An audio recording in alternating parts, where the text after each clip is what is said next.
السلام علیکم ورحمۃ اللہ وبرکاتہ۔ دوستو، ایک اور دینی ویڈیو کے ساتھ میں عمران خان آپ کی خدمت میں حاضر ہوں۔ ویڈیو اچھی لگنے کی صورت میں لائک اور شیئر کمنٹ ضرور کریں۔ قوم سمود، میرے دوستو، قوم سمود کا ذکر قرآن کریم میں 23 مرتبہ آیا ہے۔ قوم عاد کی ہلاکت کے بعد یہ عرب کا مشہور اور قدیم ترین قوم ہے۔ اس کا نسب حضرت نوح علیہ السلام کے بیٹے سام سے ملتا ہے، اور جس جگہ یہ آباد تھے وہاں آج بھی ان کے کنڈرات اور نشانات موجود ہیں۔ ان کا دارالحکومت مدینہ طیبہ سے شمال کی طرف مقام حجر میں تھا، جسے اب مدائن صالح کہتے ہیں۔ اس قوم کا زمانہ حضرت ابراہیم علیہ السلام سے پہلے کا ہے۔ یہ اپنے وقت کے مہذب، ترقی یافتہ، طاقتور اور بڑی مالدار قوم تھی۔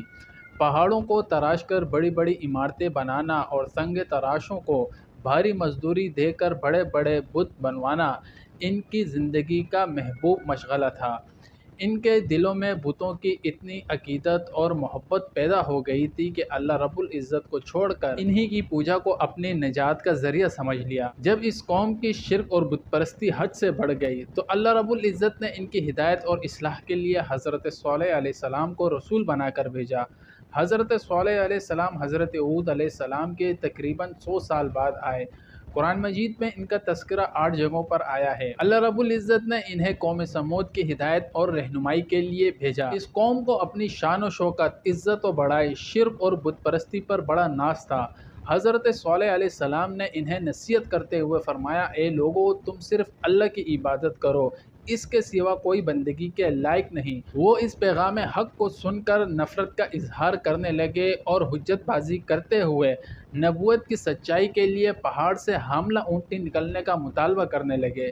حضرت صالح علیہ السلام نے دعا فرمائی، اللہ رب العزت نے معجزے کے طور پر سخت چٹان سے اونٹنی نکالی، مگر اپنی خواہش کے مطابق معجزہ دیکھنے کے بعد بھی اس بدبخت قوم نے نہیں مانا اور کفر اور نافرمانی کی اس حد تک پہنچ گئے کہ اونٹنی کو قتل کر ڈالا۔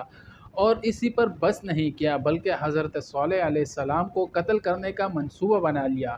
اس جرم عظیم اور ظالمانہ فیصلے پر غیرت الہی جوش میں آئی اور 3 دن کے بعد ایک زوردار چیخ اور زمینی زلزلے نے پوری قوم کو تباہ کر ڈالا۔